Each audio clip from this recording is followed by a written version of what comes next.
Marriage is one of the best decisions I ever made. God ordained and established this covenant.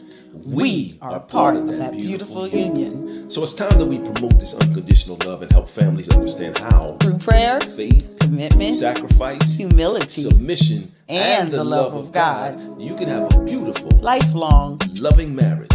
Now, it won't be perfect, but it will be worth it. So join us for 28 Days of Love on February 1st through the 29th at 6 p.m. as we celebrate love and marriage and change the visual narrative we see on social media by presenting a healthy marriage and share the benefits of covenant.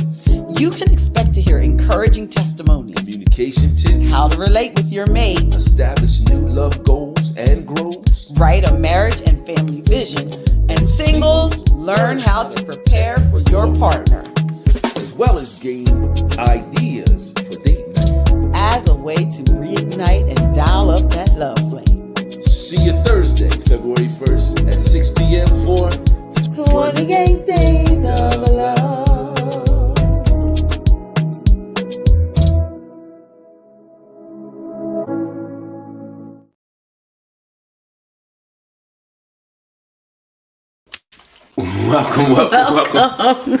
Welcome to 28 Days of Love. And I'm Kim. And I'm Dr. Newt. Oh, he didn't even sing it. What? Wait, what's going on with that? So I can tell you right now, if you're watching us, we're having a technical difficulty on our 28 Days of Love page. It is live on our YouTube Live. That's Launch 360 TV. And it's live on our Launch with Kim and Dr. Newt page on Facebook. I am going to try to share it to our... You're going to share it to 28 Days of Love? Days of Love. Great. And see if this works. You know, there's always some there's a way. Well, it is what it is, and it ain't what it ain't, right? Technology. Well, welcome in, ladies and gentlemen. As you can see, we're not the Godlocks. I know if you saw the commercial or whatever, it was the Godlocks supposed to be on tonight. So there's been no change in plans. So you know what that means, right? You're stuck with us. I'm not going to say stuck, but we're here. Yes, we're here, and I guess we can fill the space, and then tomorrow, hopefully we'll be back on track with our guests. Oh yeah, we're back on track with our guests tomorrow. But we're going to continue on, guys. So I hope you have been enjoying all of the 28 Days of Love because we have been enjoying them ourselves. Man from Shelby, and Jordan dropping pearls and bombs and wisdom about steadfastness and stick it to itness and about adjustments in their lives and dreaming faith. And following it out, like dreaming about something. Then one of them saying that they heard for sure from God. Right. The other one was saying he hasn't heard yet, but because he heard her and powerful. He believed what she said, God said. You know what else he said that stuck with me from that day? Jordan said, he said, I know this was God's plan. I just need to figure out the fastest way to get to the plan of God. You know, not like is that God's plan or how am I going to do it? Just I need to figure out the fastest way to get there. He just wanted to know the fastest way to get to God's plan. I want that. When I see that young man, I'm gonna shake his hand just for that. I'm still that anointing from it, right? Let that oil fall on me. Just let the oil transfer. Let that oil fall on me. Let it transfer. But oh my God, that is so important. I'm gonna step off. Okay, go ahead. That is so extremely important when you are married to know that you trust your mate. Hello? You trust your mate regardless. Hey, how are you, sir? The other room.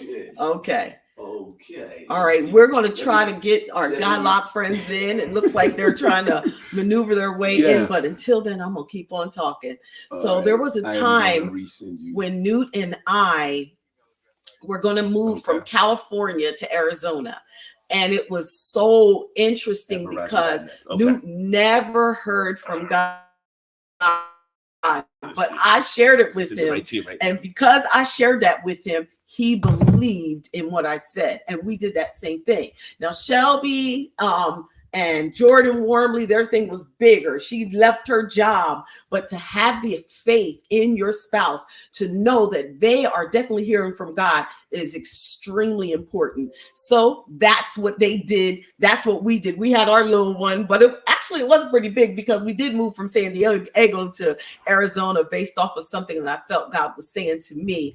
And truth be told, it was a beautiful experience. A lot of things got started. As a matter of fact, launch 28 Days of Love launch was birthed there. Right. We done some other things, married things in San Diego, but launch was birthed there. Right. And so was Ami's World. So there is just a lot that happened because we obeyed and moved. So I don't know if that experience has ever happened for any of you, but all I want to say is Shelby and Jordan, you guys are definitely change makers on the face of change making, and other married couples can take a look at what you guys did and trust the Lord for right.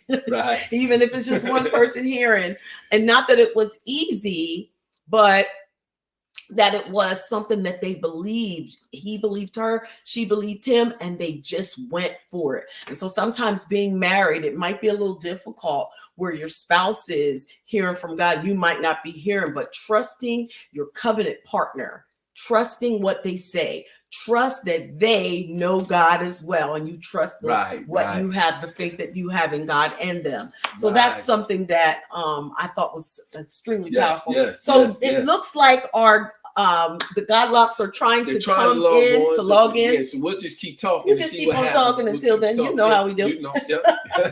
So who do we have after Shelby? Did we have Seth? Monday morning.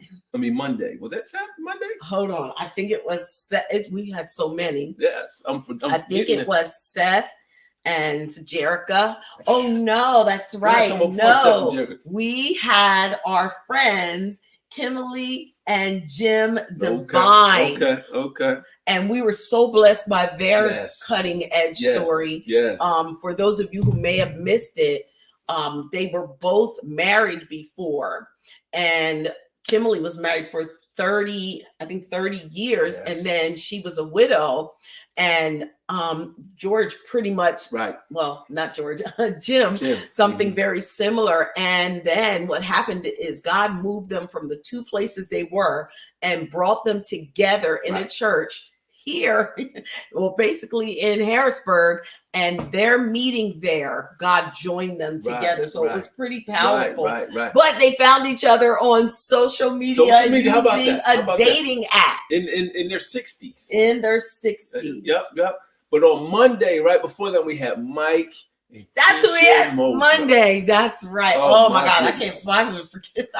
I knew we had them, but I just didn't know what day it was. So much, and just the love in their eyes, and in their comments, and their how they spoke with one another was just amazing to me and uplifting to me. So I just They said a million things. I know. It was funny because right afterwards I said, Newt, what did you learn? What are you learning from this thing? this thing is huge. She gonna put me on the spot. Well, I did that because I know I was learning things, and I wanted to see what he was learning so that we could, apply them, because the 28 Days of Love is not just for the people out there listening, but it's us as well. Anyone who's married, this is just something that I think is good for all married couples. Right. And it's Seth. What do you remember most from Seth and Jerica?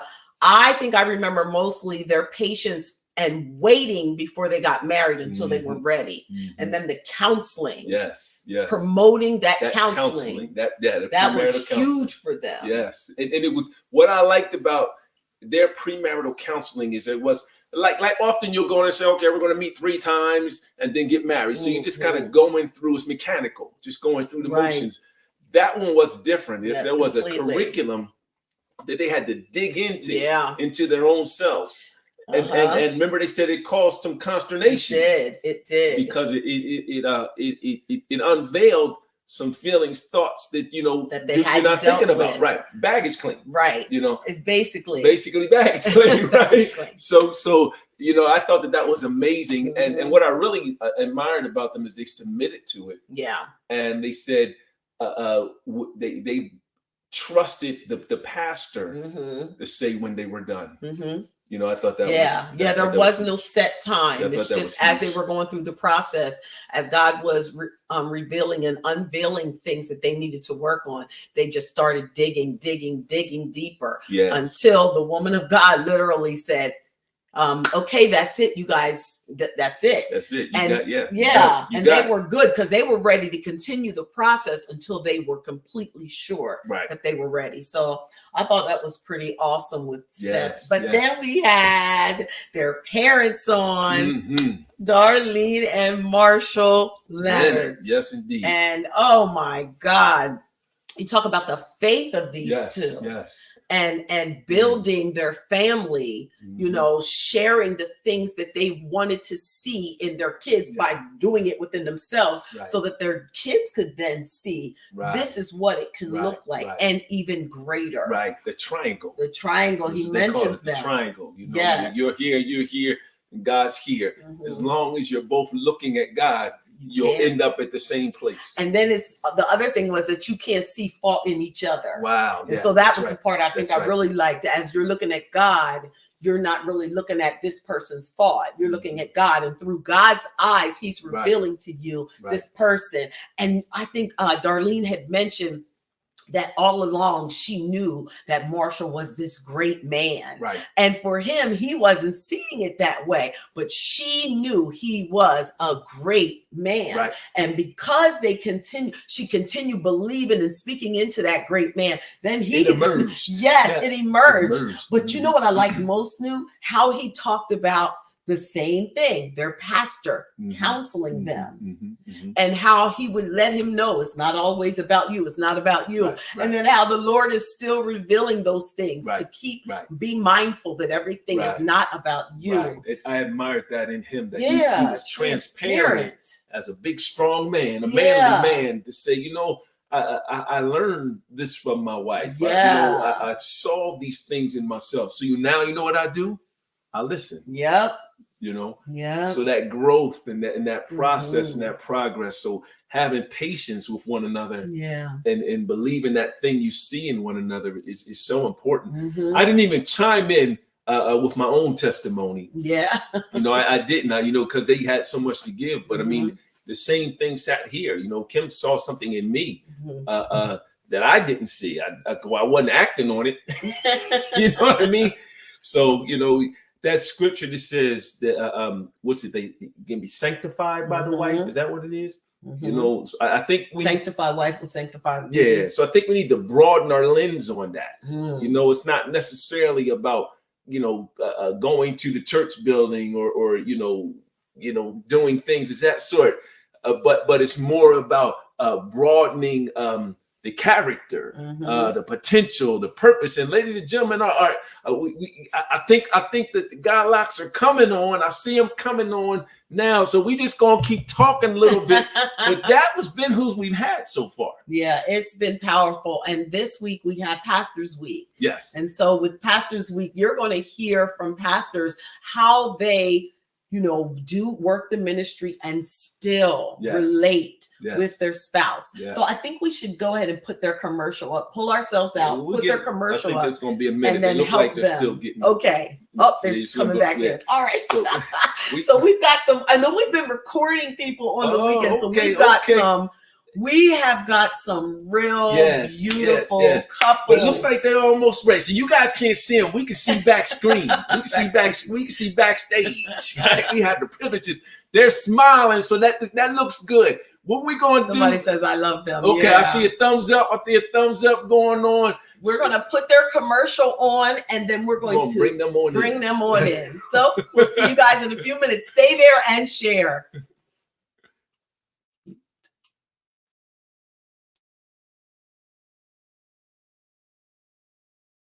Well, welcome back to week 3 of 28 Days of Love. This week we're starting off with Pastor Darryl and Rose Godlock. Now, we visited their church one time, and both of them are amazing speakers and very personable. So we are super excited. You've been there more than once, though. We've been there a couple times. We're super excited to talk to them. So you don't want to miss that. Not at all. That's right. This Monday. Amazing story. 6 p.m. right here on Facebook Live. So don't miss this one on 28 Days of Love. Well, ladies and gentlemen, boys and the moment girls you've from been all over waiting the for. world. And the crowd goes wild. Hello. We are Hello. Yeah. How about that technology? It changes everything, huh? Listen, I was gonna say traffic was bad. Well, I guess you could say It that, is right? traffic. Technology, traffic, right? See, work with me. My MacBook does not like. It doesn't like the Chrome. Okay. Don't like the Chrome. It don't like the Chrome. She's so happy she had her computer with her and she was able to get us in. That's a lesson in itself. There you go. To help to meet. That's a lesson in itself. I got you. The helpmate. She had there you go. Help to meet those needs. Yes, that's indeed. right. Yes, well, ladies and gentlemen, you see these two beautiful people right here, the Godlocks. Newt and I were really impressed when we went there for the first time and we could hear them. He was preaching and then she was coming up to talk. And I was saying, wow, I think it was during the play, the Christmas thing. Right. And we were just impressed. I was like, my goodness. And we just enjoyed you both then, and then we came another time and we really enjoyed you, so we're like, we gotta have them. Thank you. We're honored to be with you guys on the day. So, like I said, sorry for our tardiness, but we ready to share.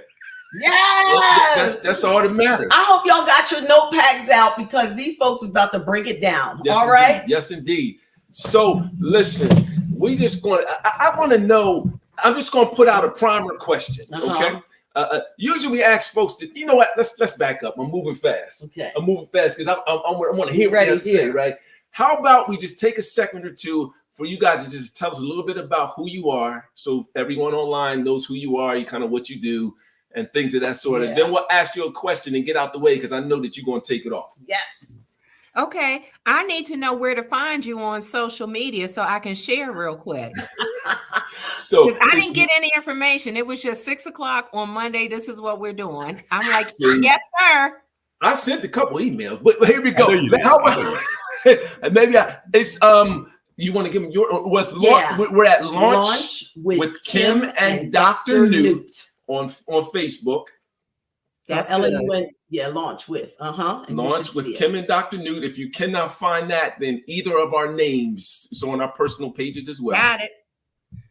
So she's sharing. She's on top of that. So that and we. All right, we are ready to roll. All right. With Darryl and Rose Godlock. All right. We've been married for 30 years. Yes, Lord. I took her right out of the cradle. She was only about 5 when I got her. Yes, exactly 5. Exactly 5. Married for 30 years. We met probably 32 years ago. March will be 31 years that we met. It's okay. I forgive you. No, March will be more. She said, I forgive you. 2024. Right. Yeah. We met in 91. Right. That'd be 20. That'd be 33 years. 33. Yeah, 33. Okay. 33 years. 33 years. Yeah. Teamwork. That's right. It's been a long time. We met twice. Okay. Tell us a little bit about that. Oh, okay. So she was the girlfriend, best friend of one of my childhood friends. And when I came in, they were married. And so I came over to hang out with him, and she was there. Okay. And you want to tell? Well, you were there, and I came in. No, you were there, and I came in. Okay. We were both there, y'all. However we got there, whenever one of y'all came in first, who's on first, who's on second. Right. So the short version is, yes, he was visiting his friend, I was visiting mine, and I had driven very quickly to her house to show her my engagement ring, not from him because I didn't even know him. Okay. Right. It's what's tea, honey? What's tea? Y'all need to get your tea, get your coffee, water, Gatorade. Yes, I need some. Hold on. I need tea for my own story. And she's like, oh my gosh. And this is our friend Locke, Darryl. And I was like, yeah, hey, whatever, child, look at my ring. Oh my God. I took note that she had a ring. I didn't say anything, but later down the line, about a year or so later, I said, I met you. No, she was sick and she was having surgery. Had surgery. She had surgery and I was supposed to come see her. Okay. To pray for me. To pray for her. A little prayer on you. I did not make it, doctor. I did not make it to the house. Okay. You were supposed to come to the hospital. I was supposed to come to the hospital. Because the friends were visiting me in the hospital and he asked who they were seeing. They said me. He's like, oh yeah, I remember her. I'm gonna come pray for her. Well, good thing I knew how to pray for myself because he never made it. I prayed for her. I didn't make it to the hospital. I prayed for her. But the Lord brought it into remembrance to go by and stop. I said I was leaving work one day and I knew she was in recovery. I said, can I stop by to see you? Okay. And she said yes. And when I showed up, I was in law enforcement at the time. So, a man in the uniform and right. I had muscles in my ears back then. So I was Oh yeah, you did. Okay. He had a couple. But I didn't remember meeting him. She didn't remember meeting me, but I told her everything that she had on. Woo! That's over a year prior. A year prior. I told her what she had on. I told her about the ring, the sweatsuit, all the way down to the shoes she had on her feet. Meanwhile, I didn't have any recollection of meeting him. Oops. Talk about first impressions. Yeah. So after that second time of meeting her, we just took a liking to each other. And I know this is gonna be one of the questions that's gonna come up. Yeah, so let's hold off on that. Yeah. So go ahead. We want you to tell us what attracted you. We became friends. Yes. Okay. We were friends. We would talk all the time, every time, about anything, about everything, and we still do today. Yes. Okay. That's one of the keys right there. If you want to stay together a long time, be friends. Yeah. Come on. Yes. Yeah. He was very attentive. Had a great listening ear, not too harsh on the eyes, real easy on the eyes. I'm just saying, easy on the eyes. Okay. Those muscles that he was talking about. But I just felt like he was a great guy as a friend. I had no interest in pursuing any kind of relationship because I was on the heels of a breakup. And so that guy, he didn't make it. He nor his ring. They didn't make it. She said he nor his ring. They didn't make it. And so we ended up just being friends, and then things escalated. I think she liked the muscles just a little bit. Okay. It was the muscles and the waves back then. It was the muscles. The ocean waves, bro. I was seasick. She was seasick. I had to give her some Dramamine to keep her stomach settled. Wow. Well, fast forward a couple months later, I got off the boat. I guess I was tired of being seasick, and I broke up with him. Oh yeah. So we broke up for about 6 months. Okay. I will call. That was back in the days when you had the answering machine, and I would leave her messages because I knew she was listening. Right. And I was sitting right there like, whatever. Oh wow. We just gotta tell the truth. We gotta tell the truth. We are straight no chaser. I was listening to every word he was saying and giving him major side eye before side eye was a thing. And so you the creator of side eyes. Dr. Newt, I was getting my Mac on through the voicemail. I know she heard me. I know she heard me. She heard me. So I was like, hey. And then her birthday came by and said, hey, can I bring you a gift? And she was a newer Christian. I was young in the faith, but she was younger than me, and I just bought her a book for her birthday. Okay. I said thank you, and you can leave now. Pretty much. That's how that went. That was October 91. That was October 91. And I went into the new year fasting. Okay. We fasted for a week. My church fasted for a week. And I remember my pastor saying at the time was Bishop David T. Perrin in District Heights, Maryland. He said, write down 7 things you want the Lord to do for you. Okay. Got you. Lord, I'm ready for a wife. Okay. Yeah. I'm ready for a wife. Whole week. The only food that we had that whole week was when we took communion at noon. So I couldn't say the cheeseburger chased me or the pizza was getting me. It was like I was hearing clear from the Lord, and he said, call Rose. Wow. And I'm like, Lord, you know I don't go back. You know I don't go back. When I'm done. He says, call Rose. Wow. Okay. Wow. You ain't done. I called her. Yes. She answered. Oh, no answer machine. No answer machine. I answered. And I said, I just got finished fasting, and God just told me I need to talk to you.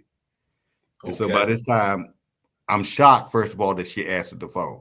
Yeah.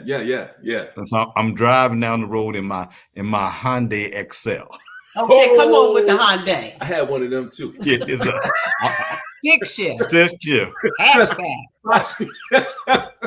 I pulled up, got in the car, and we went to a shopping center. It was pouring down rain pouring down rain in the car, and said, "Look, I've been fasting for this past week." And I said, God said, I told God I wanted a wife, and He told me you.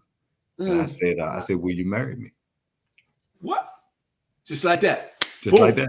After being broken up, it was actually more than 6 months. And she said yes, right on the spot. No ring, no nothing. No ring, no string, no nothing. It was that answer machine. It was that machine, that Mac Daddy on the machine. Oh man, you got game, man. We need to get some notes. He was planting seeds. I was planting seeds. I was being deliberate. I didn't want her to forget about me. Right. And she said yes, and I was shocked that she said yes. I was shocked. Who says yes to no ring, no getting on the knee, not a rubber band, a string, absolutely nothing. So let me ask you, Rose, what was it that made you say yes? What happened? Because after the answer machine, then no conversation, and then all of a sudden you pick up. What made you pick up, and what made you say yes? You hearing God too. What did you? I don't say this often or take this lightly. I know it was God. Yeah.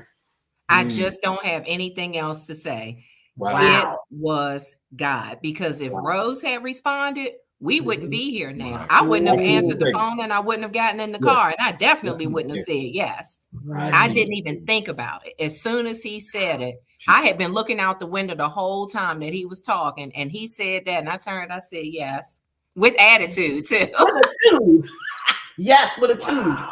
Wow. So you knew. So you know what we need to do, right? You need to get those tapes. We need to create a workbook around those answer machines. Some answer machine tapes. I can pretty much tell you what I would say every time. Hey, how you doing? Been thinking about you. I'm praying that you're okay. If you ever want to talk, I'm here. Wow. Whatever. Wow. That's the whole script every time. Whatever. Just breaking up the ground. Yeah, what it seemed like, because he said he didn't want her to forget him. Yes. And so those messages were just constant reminders that I'm Mm-hmm. still here. Yeah, slow drip. A slow drip. And then the fast. Okay. Yeah. Then the fast. And the thing with this was the relationship had formed, but we were good. We were great friends. Yeah. Right. The foundation had been laid. That's important. It just had a crack in it at first. That's all. It just had a crack and we were friends, and then everything began to happen after that. Right. Yeah. Human, the baggage, the human, Yes. And so here's the crazy thing about it, y'all. We gonna probably need to do a part 2 to part 3, but I believe y'all alone on that one. No, go ahead, let him use you. Because here's the crazy thing that happened after that. She wanted a ring. Okay. And I made it clear in the car in the pouring down rain without a ring and a yes that he had to make it right. Right. Mm-hmm. He was going to do this the right way, which was ask my father and get a ring. Right. That's right. And so I said, okay. So I went and I asked her dad, and he gave me his blessing, because we were big on making sure that we had parental blessings. Oh, I love that. Right. Yes. And then we went looking for rings, and Dr. New, this is what I do. I was in trouble because I went up to the jewelry store and pulled the door. It was locked. It didn't open. They had to buzz us in. 2 times. 2 times. They buzzed you in, you waited, then they buzzed you in again. Oh, wow. The middle door. That was next level. That was next level. He laid out the black velvet and laid out the diamonds, and it looked like stars in the midnight sky. I'm not even lying. I was like, my God. Beads of sweat forming on his head. I think his nose was bleeding a little bit. He was looking for a way of escape. I said, I'll kick my punt coverage on this one. I'm like, I'm in trouble. So you were down in Baltimore? You were down in Baltimore area? No, that was Virginia. That was Virginia. She took me out Tyson's Corner. Out Tyson's Corner, out there where the Ritz Coast was. I was man, you got to go to Jewelers Row was open back then in Philadelphia. No Jeweler Row. No Jewelers Row. In Philly. It's not there no more, but it was there then. Oh my goodness, this is something. And so the next thing that happened was, I came out questioning God, because I said, Lord, I know I heard you, but what I got in my bank account and what they laid out here in front of me, these two are not jiving. And so I was praying, and that's when I got my taxes done. And one day I was at work, and the Lord said, go to the mall down the street. So I went to the mall down the street. I walked in. It's a jewelry store. They were having a sale. Wow. I walked in. I looked around in all the cases. I didn't see what she wanted. She was very clear to me. She wanted the emerald cup with baguettes on the side. Okay. It was clear. I knew exactly what it was. Okay. And I went in. I'm like, God, you told me this is the one, but I don't see a ring in it. You told me to come here. Right. And I'm walking out, and the sales lady says to me, sir, can I help you? I said, ma'am, I would look through your case. I don't see it, but I'm looking for an emerald cut with a baguette. She says, we have one in the store. Wow. One. That just shows you how rare she is. Yours. The one that was on now. And so, brother, you saying something right now. My heart began to race, and she took me over to the case. And it was the emerald cut with the baguettes on the side. Right. And then when I saw the price, I said, whew, I ain't got this. She said, but it's on sale. And she hit some numbers on the calculator, and it left me with about $20 left in my pocket. That's all you needed. Cheeseburger, That's amazing. That is amazing. We got the ring, and we went down. I went down the road praying and crying, because I was like, okay, God, she's it. Yeah. All I could hear was Jehovah Jireh. Yeah. As you were I'm speaking in tongues, tie my bow tie, should have brought a Honda and even a Cedar. I'm doing it all, y'all. I ain't gonna lie. On the rest. Wow. And that's amazing. Yeah. And that was it. Can I ask? Go ahead. I'm going to ask a question. First, I want to backtrack just a little for the fellas that may be listening, and because I know you're a manly man and you're secure in yourself. How did you feel when she said yes, but then put boundaries and standards? So the yes was kind of conditional, it was like conditional admissions to the university. You can't start the class yet until you get your financial aid. So like, how did you feel? Did that take you in any kind of loop or? No, it really didn't, because I was going to do whatever it took to get her. I know that's right. Yeah. And I didn't even realize that was really the first test. I wasn't doing it as a test, but it turned into, I've laid down the law. The ball is in your court. Figure it out. Figure it out. There it is. There it is. And so the young folks should understand that should be a part of this process. Absolutely. Absolutely. One of the first things I do when I do any type of premarital counseling, especially for younger people, do you have your parental blessings? There it is. And they look at me like, I need to go ask my parents. They're like, yeah, most certainly do. Yeah. Before we go down here now, if you're in your 30s and your 40s, that's something totally different. But if you're in your 20s, you need to go and talk to mom and them. Right. And you need to pay attention to when you have a difference of opinion early on. Because I proudly took him to that high priced, expensive jewelry store, but I knew he couldn't afford it. So again, it was like, okay, well, now what you gonna do? But I had to compromise. I had to realize that, was it about the ring or was it about the man? And was it about what God had for us? So you already knew that was already in your mind. Yeah, she knew that. He was a correctional officer. He couldn't afford anything. He couldn't have afforded the black velvet that the diamonds were on, probably. So, no shade, just the truth.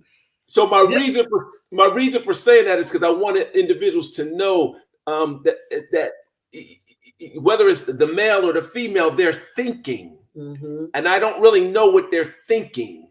You know what I mean? So you were thinking a step ahead. Let me see what he's going to do. Let's see what's going to happen. Let's see what he'll do with this. Yes. Wow. And that's good. Yes. Boundaries. And the thing about him, he said he knows he was going to do whatever. Right. I want to see my value. See if he's going to blink. Oh, wow. That is powerful. And so what I was willing to do at that time was I got my taxes done, but I knew that I could work overtime on all the visiting days. So I was scheduled to work at least 4 days a week of overtime just to get the resources together so that I could meet the need that she wanted. Right. Because I did not want us to go into a relationship with her having an expectation and me not meeting it. Right. With the unmet need. And this was just the ring. This wasn't just the ring. The house and everything that come. Wow.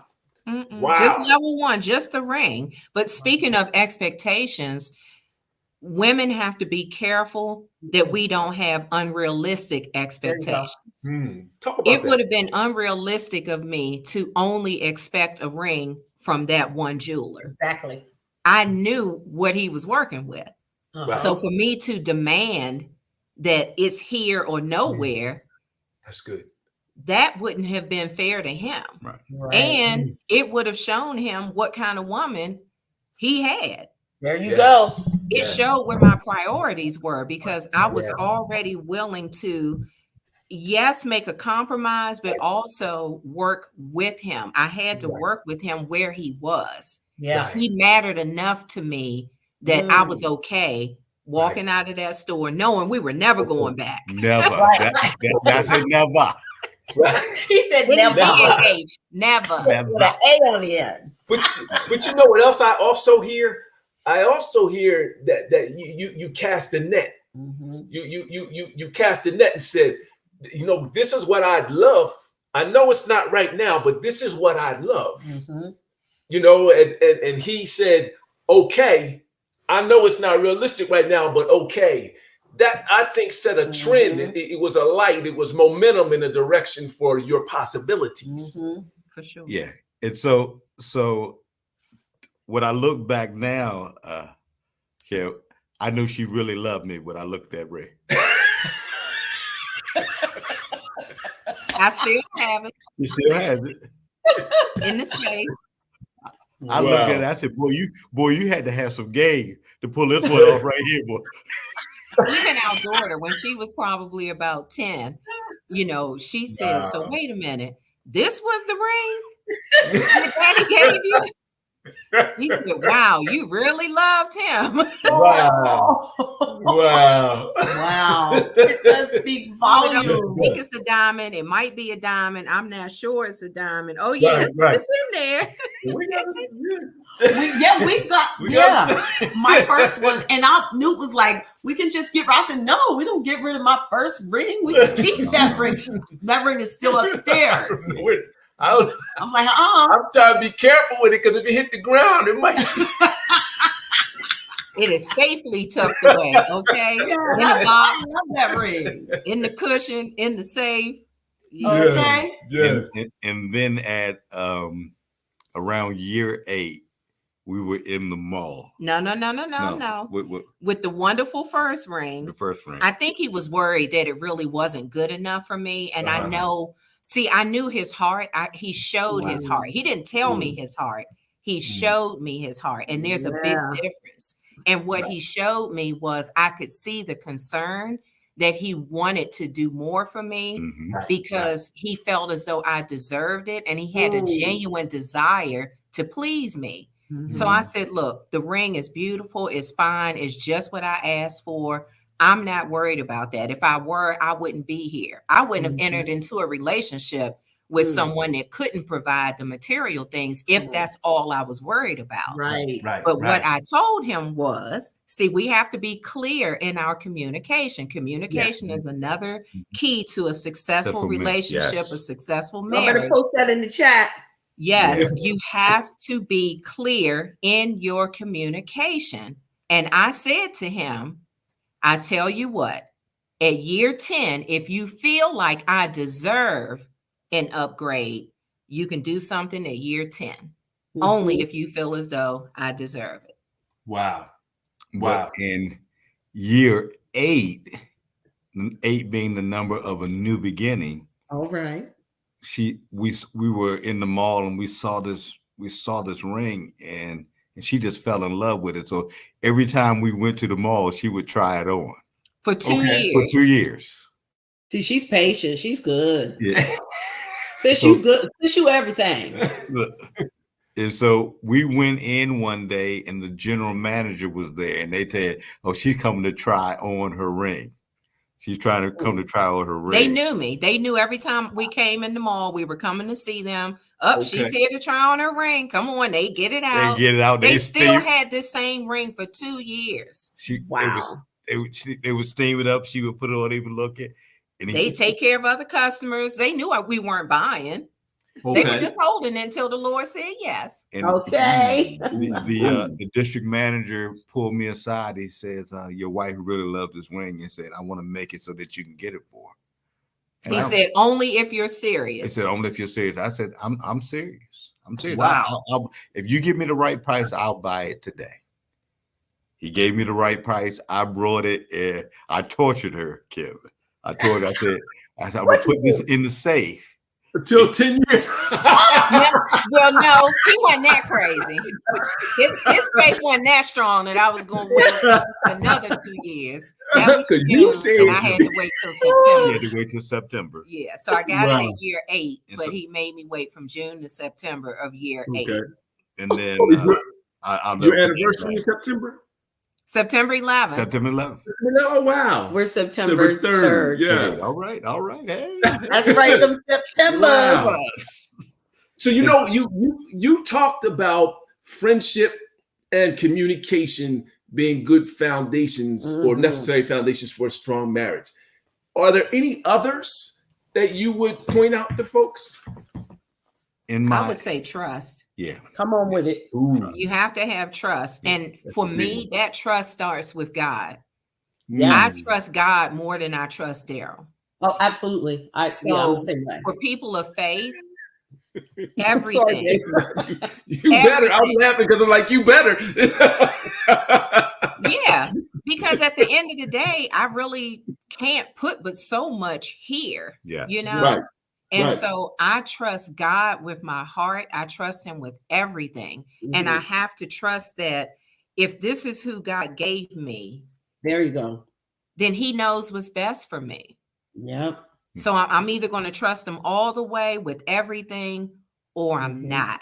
And when I look at Darryl for years, probably within the first, we've been married 30. So probably for the past 28 years, I have been holding on to whatever you do in word and deed, do it wholeheartedly as unto the Lord. So when I look at him, I don't see him. I have to see God. Yes. That's something, because just last Thursday we had Marshall and Darlene on, and that was pretty much what they said, that she looks at God so that she doesn't look at him and find fault, because we can easily find fault in each other if we look at each other. So when we look through the eyes of God. And so one of the things that we've established in our friendship and in our love over these years is we got to trust each other. And me being in ministry and having to deal sometimes with a lot of women, and she said, "Hey, I trust you," and realize that, and I don't want to take her trust lightly, because we see what's happening out here, and I don't want to be a public success and a private failure. Oh my God.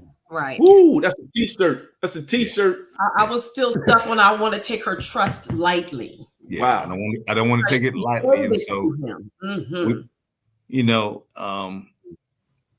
we've been in these 30 years in ministry, probably just about all of them. All of them, yeah. Wow. Just about all of them. In one way or another, not pastoring the whole time, but in ministry pretty much from day one, really before we even got married. Yes. But it is unfortunately common for the pastor's wife to feel like her husband is that private failure and a public success, because who they are in the pulpit is not who they always are on the front porch. Right. So we get home and we're somebody different sometimes. Right. But I can say he's consistent. Good. He is the same. Who he is in that pulpit is who I sit on the porch with. Yes. And that's important, because you don't want to view him as a hypocrite. You don't want to sit there amening him, on the outside for the people, and on the inside you going, now you lying.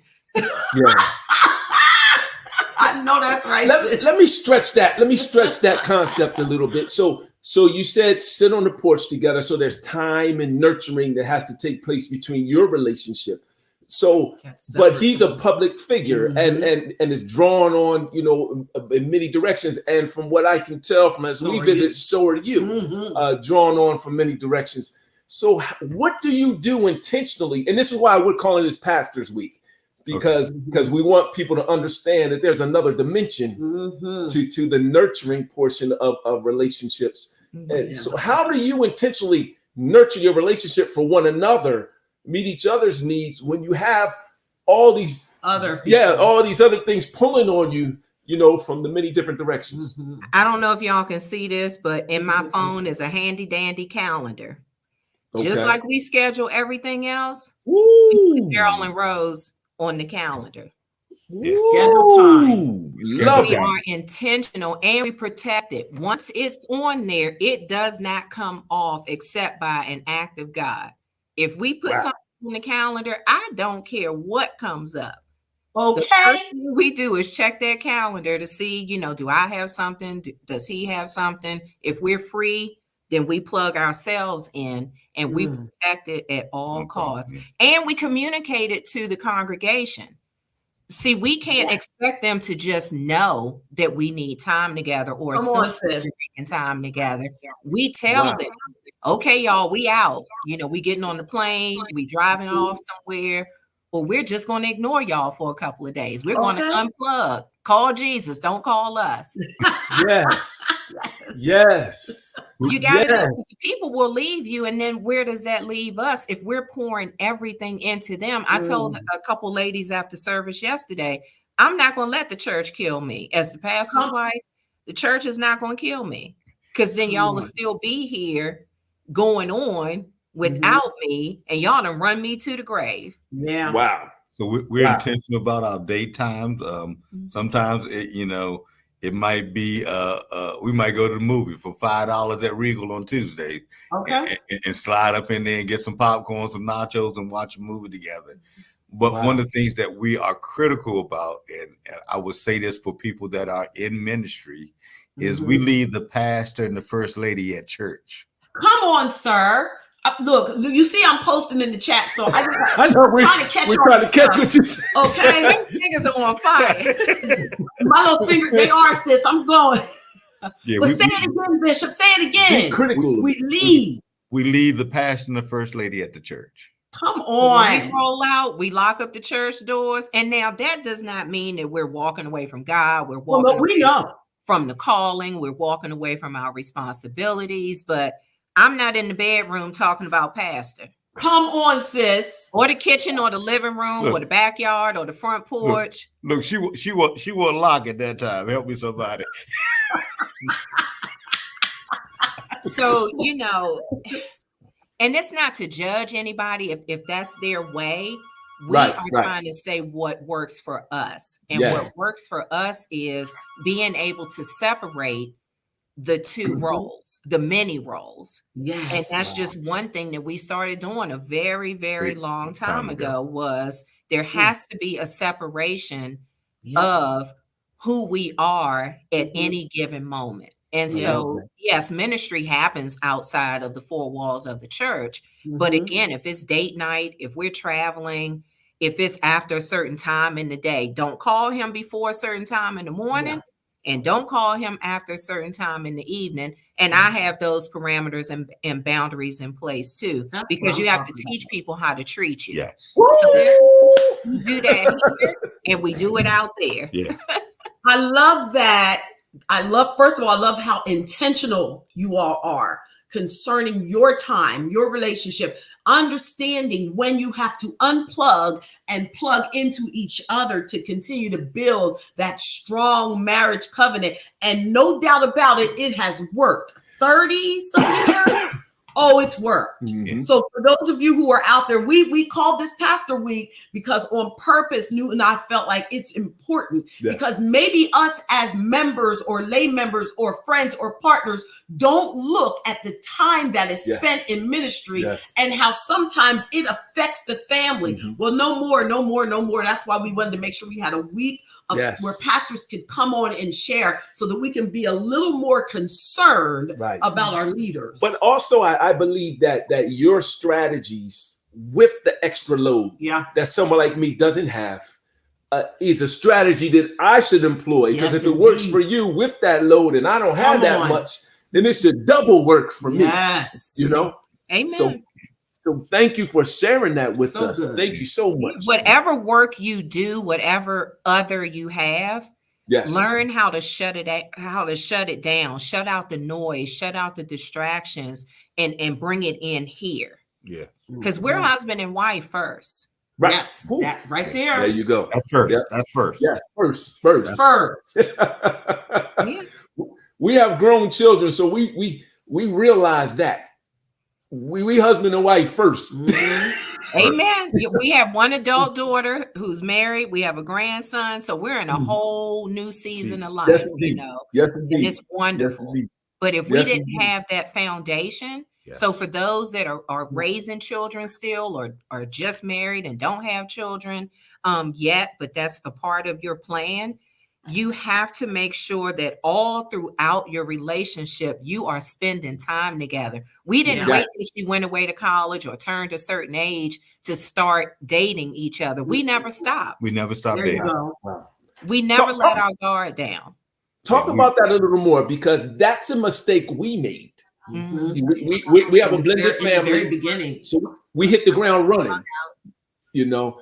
With a lot of without what was going on in our lives. You know, I had children, she had children. We all end up in the same house. We was the Partridge family. So we had to learn each other after they were gone. And we moved across the country, right? So talk a little bit about how important that is, what you just said. That is the essence of who we are.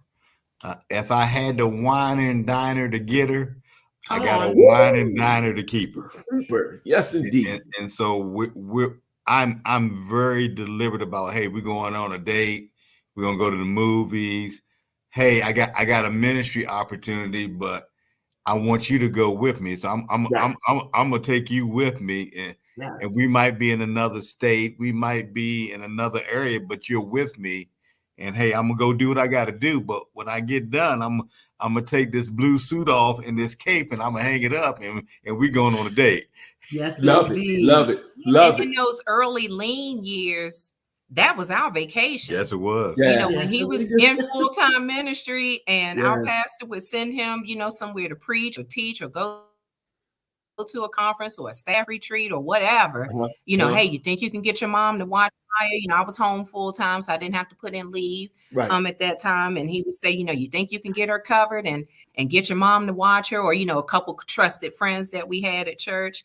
And I would get her covered, and I'd pack a bag, and we rolled out. We rolled out. Yeah. That's right. Love it. So I have a question for you all. Like, because of couples facing difficulties, ups and downs, I want you all to share a little bit about how you handle stress and adversity as a team. Spirited.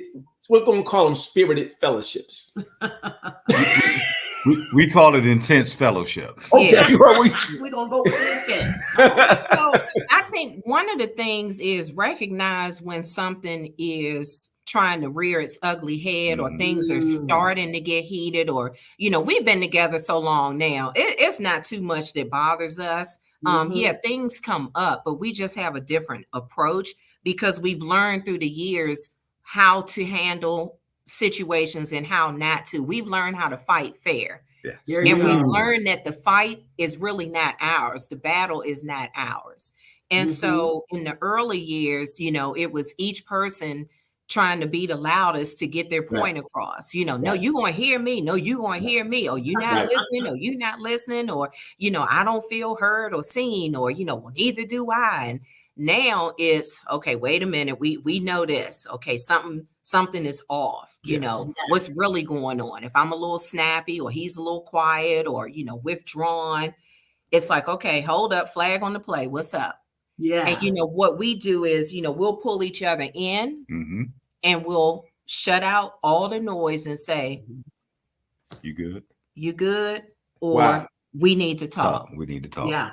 And we just shared this with a couple yesterday that I need to talk. We can't come into that kind of conversation with our heart on our sleeve or thinking the worst. Like, okay, what I do now? What's wrong now?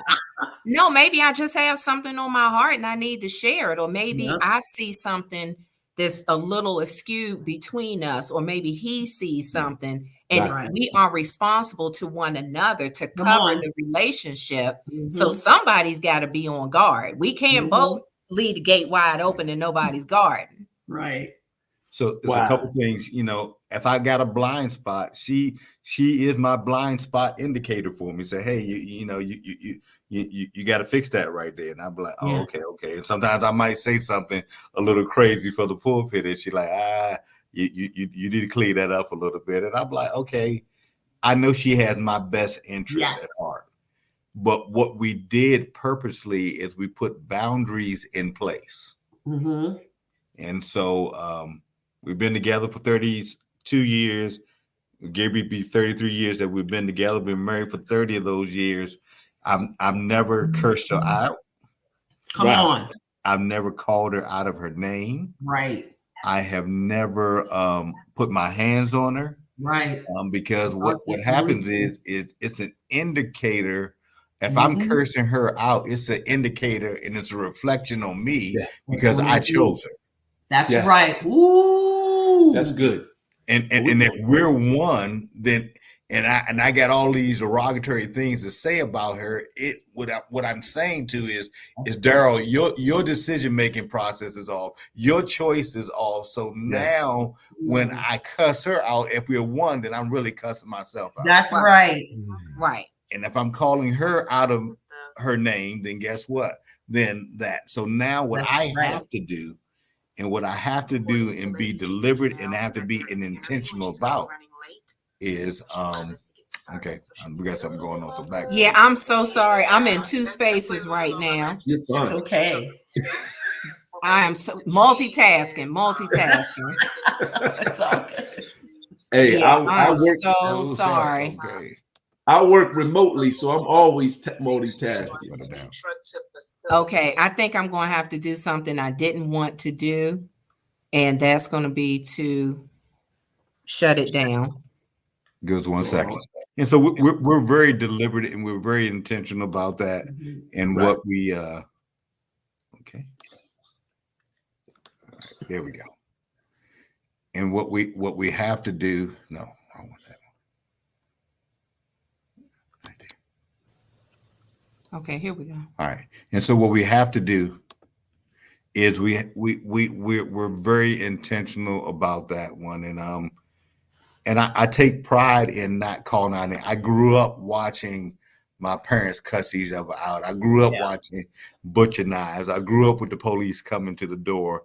And I did not want to live that lifestyle. I did not want to go down that road where I came from an environment of survival. Now I'm going to help somebody out here. I came from a survival side. We was in the hood. I was an entrepreneur of cannabis and pharmaceutical products. Okay. She came from security. Okay. Ooh. Her parents have been married for 50-something years. Yes. Yeah. That's Newt's family. Yeah. Right. And she saw what security is, and I came from survival. So when I brought my survival mode into our relationship, it rocked her security.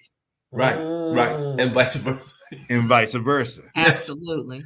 But I had to learn from what I saw her go through and how she lived.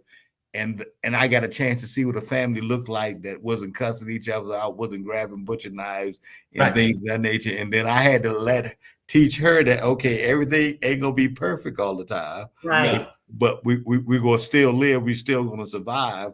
And so we now learn to take my survival mode and use it to our benefit, but also to take her security and to use it for our benefit. And so we got the best of both worlds. Right. And that's what couples have to learn how to do. You have to use what you each bring to the table. Yes. In the ways it's going to benefit you. Like, okay, let's look at our skill sets. Let's take our stories. Let's take our background. Let's take our upbringing. Right. And let's take who we are as individuals and figure out how we can be the best individually and the best collectively as one. Because we're two different people bringing two different experiences to the table. Absolutely. Exactly. Yeah, and it doesn't mean that I'm no longer me and he's no longer who he is. But how do you blend this to get the best out of each of you to make the best one? Of the couple. That's what I think a lot of people miss. Yes. Exactly. Newt and I, a few years ago, wrote our book called Baggage Claim. And that's something that we shared in this story because we too came from very similar to you all, but Newt came from the secure. Right. I came from the hood. I came from the projects. I came from my parents were not married. They were young. Ain't nobody cutting nobody. But you could if you had to. But I did come from the windmill and grease your face and braids. Like, I did. You gonna let her something like, boy, she'll catch you. So I'm going. So anyway, ain't nobody cutting nobody. So I understand exactly what you're saying about bringing your worlds together.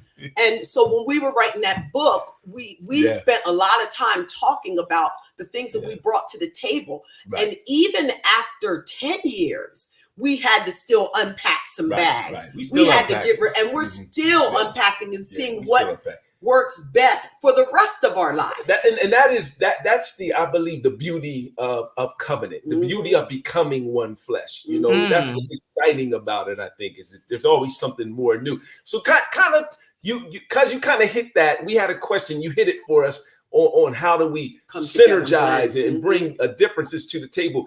So talk a little bit about what that felt like, because that's a growth process. You know, I'm good at this and strong at this. You're strong at that. You know, how do I sit down and how do I stand up? You know, when how did do you I learn that? Yeah. So what would you tell folks to be able to find that synergy, that complementary, supplementary, you know, I have a good example from the early years, which was really our first test. I know. I don't even know if he knows what I'm going to talk about, but what do you think? The first 2 years was rough. Yeah, they were a little spicy.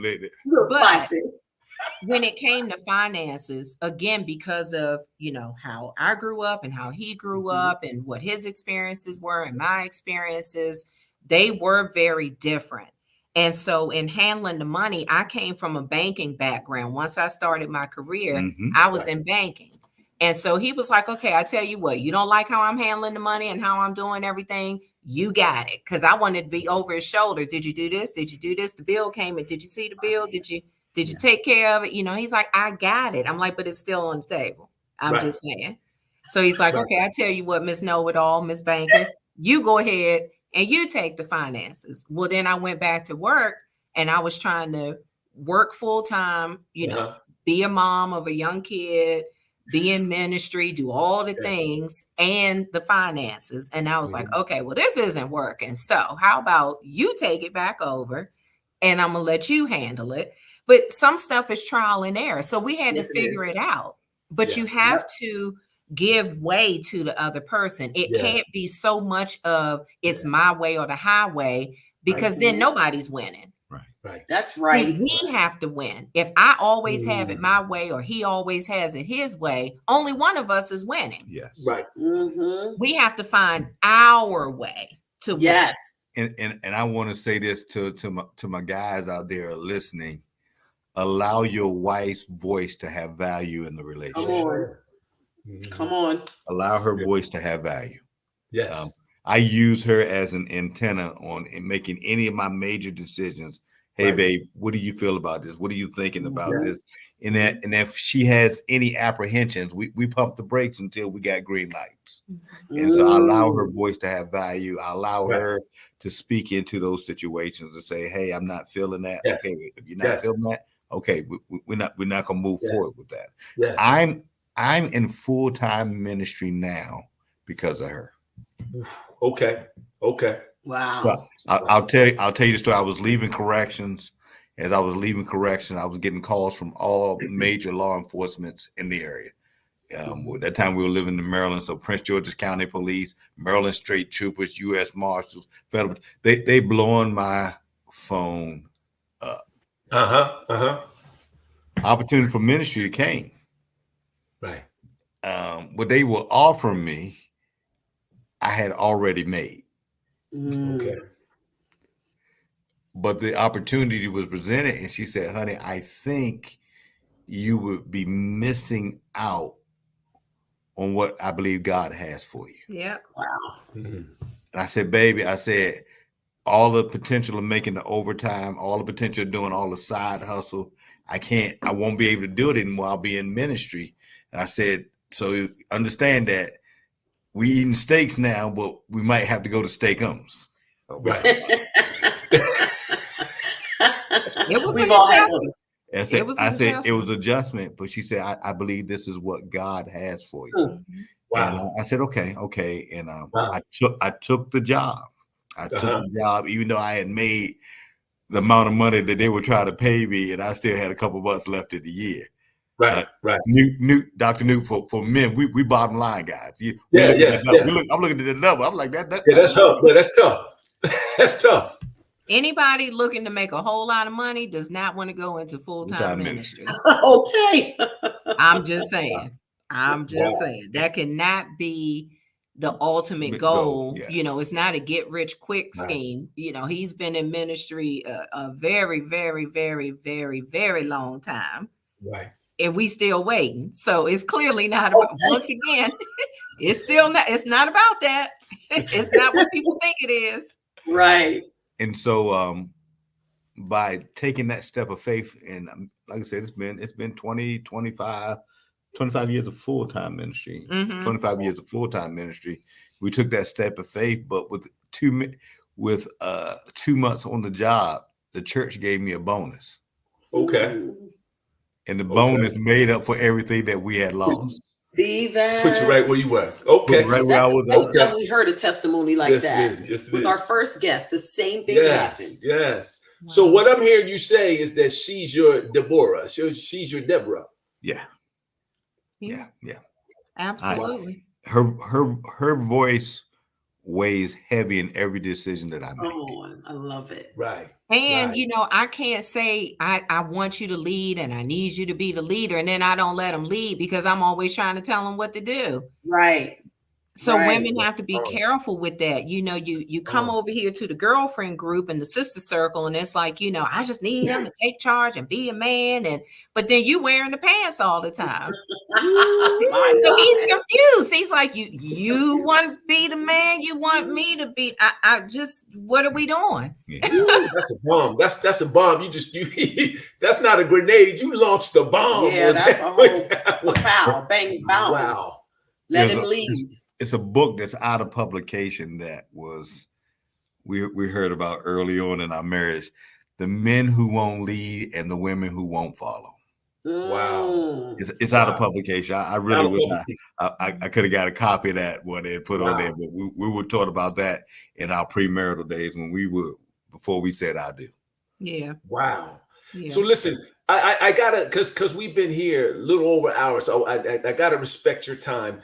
But we do want to ask you one question, and then we want to give you an opportunity to say kind of what's going on that you would like everyone to know that they can be a part of, at your ministry or whatever else you're having. So here's the question. And you got 30 years in marriage, right? What would you tell your young self today, knowing what you know after these 30 years? I'll let you go first. No, you go. That's so cute. Woo.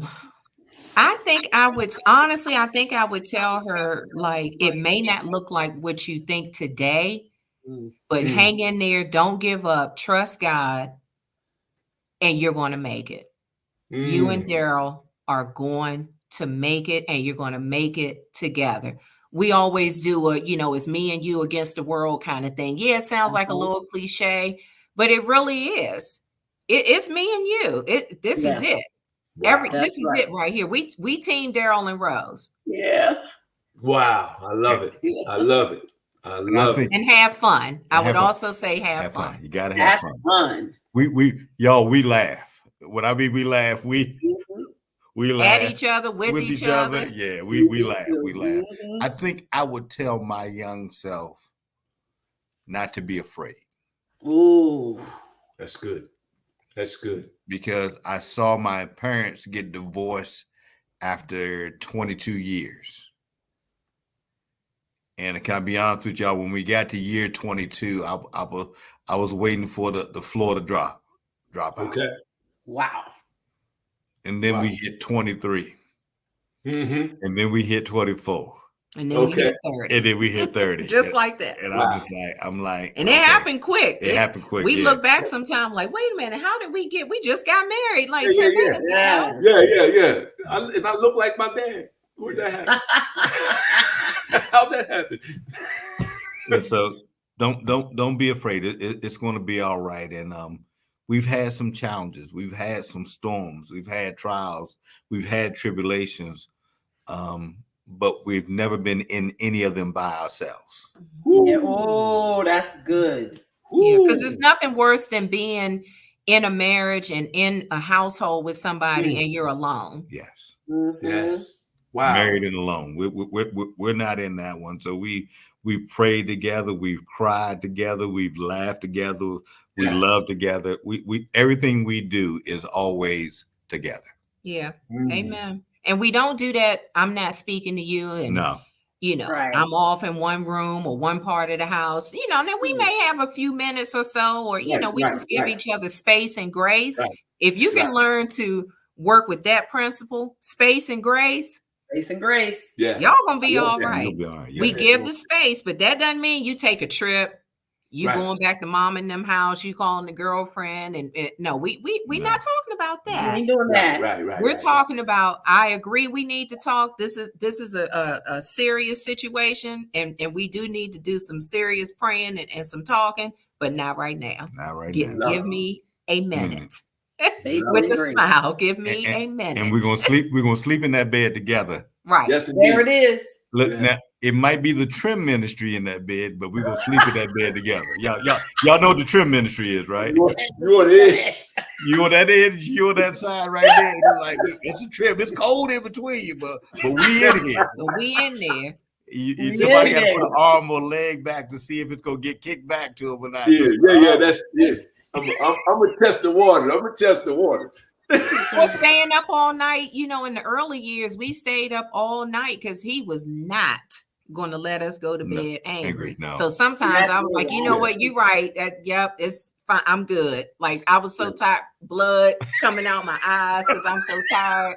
I'm like, I don't even know what we were fighting about anymore. Like, I'm good. Yep, I'm sorry. I don't even know what I did, said, didn't do, didn't say. I love you. I'm going to sleep. I know that's right. Yeah. Let's so good. Let's just go ahead and fix it because I need to go to sleep. Listen, you guys have been such a blessing to us and to many folks. Yeah, people are going crazy in the chat. And we will. It's a pleasure to be here. Yeah, this is what we love. When we look into the future and the what's next on the horizon. We have a desire to do a podcast, and we need it to be earthy and real, and straight no chaser. And the name that we want to use is the lock-in because we want people to know like we're locked in, and we want to get y'all locked in. We taking the mask off, and it kind of needs to be an after dark kind of situation. Put the kids to bed. Okay. Get settled. Okay. We're going to dive in and we're going to lock in and we're going to talk about some stuff. Talk about it all. All right. Mm-hmm. So we want to make sure, I know that you're not empty, but we want to make sure that you had opportunity to say whatever you wanted to say about marriage and anything else that you have going on. Ministry-wise, mm-hmm. Books you're writing, plays you're writing, movies coming out, whatever the case may be. Sir. This year, for our theme of our church is progressive faith, but we're moving forward. I've been sitting on a book probably about. I lost count. It's shade. I don't know how long. It's been a good little minute, and it's geared towards helping men. Okay, and that's one of the things that I want to focus in on this year and make sure that we get that project out. But at the same time, we're passionate about couples, and we'll be reaching out to y'all and want you to bring your book baggage claim and sit down and talk with our couples. Yeah, we love to. Because we believe in marriage. We believe in what God has joined together. Let no man, no thing put us under. We in it. So we have boundaries. Divorce is not an option. Separation is not an option. Cussing each other out loud is not an option. I did say out loud. Yeah. Some days. That's fair. I ain't say. Remember, from the projects. I ain't say that. I ain't trying to get cut. No, I'm just saying. And I am in prayer about moving forward with doing a ministry for senior pastors' wives. And I really, really, really know I'm supposed to do a book. And I want to dispel some of the myths that come along with being a pastor's wife and how people view us. Like, I'm a whole person. Yes. I'm a whole person. You cannot just see me as the pastor's wife. There's way more to me than Lady G. I don't even use First Lady, officially, formally in the role for that reason, because people get stuck on that and they bring in their perceptions and, their trauma and their church hurt and, and it's okay that you have that, but you have to give me a chance for who God created and made me to be. And so I am very determined to show people something different. I love it. Love it. We love it. We listen. Thank you so much for your time. Can we just speak a few words over you? Is right? You got something to say? No, I just want to make sure is there anything else happening at the church that you want to share so any visitors can come on and check y'all out? You need it. Listen, while they thinking, I'm going to butt in and say you need to go up to Day Springs. Beautiful. Let me tell you, yes, it is. I know the last time we went, man. So I'm from that runaround church, and I had to restrain myself because. Because he was run. You can come on and run. Come on, run. Break the ice. Break the ice. Come on. He was dropping word and did it quick. Yeah, we was did it quick. Like, boom, boom, boom. Knocked it down quick, clear, specific. Listen, if you're looking for a place to visit, if you need a church home, whatever the case may be, you need to go up to Day Springs. And you need to look. Mm-hmm. You need to go in there. Listen. Mm-hmm. The congregation was wonderful. Yes. It was organized. There's a lot of diversity. There's strong word there. Mm-hmm. Listen, go look and see. Go look and see. That's all I'm gonna say. Day Spring Ministry, 1600 Spring Garden Drive in Middletown, PA. I will say the second weekend in June, the women are having a women's conference. So stay tuned. We'll be posting on our social media. Go check out our website, which is DSM.church. We changed. It used to be something different. So I just know where to go. I know how to get all the information. But DSM.church. Check us out on YouTube. We just love to have people come. And if you come and this is how you found us, please introduce yourself and let us know that this is where you were first introduced to us. We love meeting new people. And none of this is about us. We do it all for and to the glory of God. And we know that you guys are good people because Norm McMillan is like my little brother. And if he comes back and like Kim, then I'm like, okay. Oh, he's a great guy. He's a great guy. We thank God for bringing him here. We do. Yes, indeed. So I got to tell everyone listening to this that we didn't know the Godlocks at all. We went to the church. We were there the second time. We went up after the service and kind of waited, for opportunity to ask Pastor Godlock what he do 28 Days of Love. So he didn't know me from a can of paint. I had to give him the elevator speech, 30, 45 seconds before I finished. Oh yeah, hour's not going to be enough. He already said yes before even know. So there's a discernment, there's a godliness, there's a kingdom driven individual there. So we appreciate that that example in you. Thank you very much. Amen. We want you guys to win. I'm loving what y'all doing. I'm loving that. I'm loving that.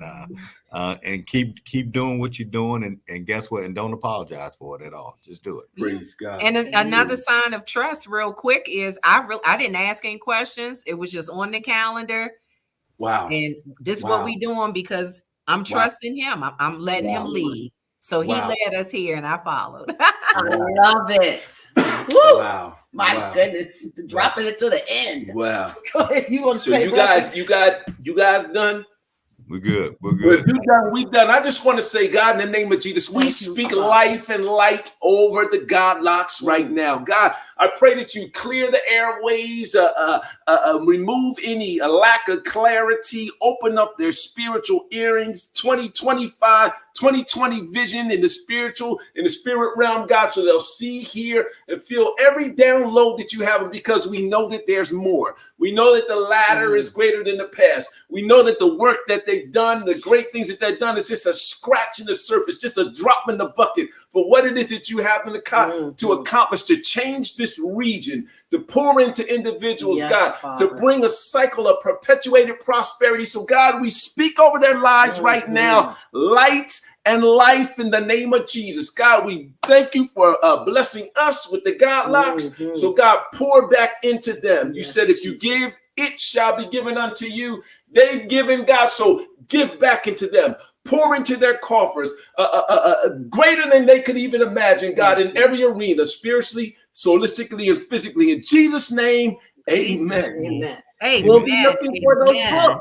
Amen. We're excited. We want to tell you thank you, and we get a chance. Let's connect. Let's do some dinner. Let's do some dinner. Dinner. We ain't never going to eat dinner today. This is not the end. This is only the beginning. This is the beginning. All right. We love the fellowship, and this has been great. So I already know this was a God moment. And we thank you for trusting us.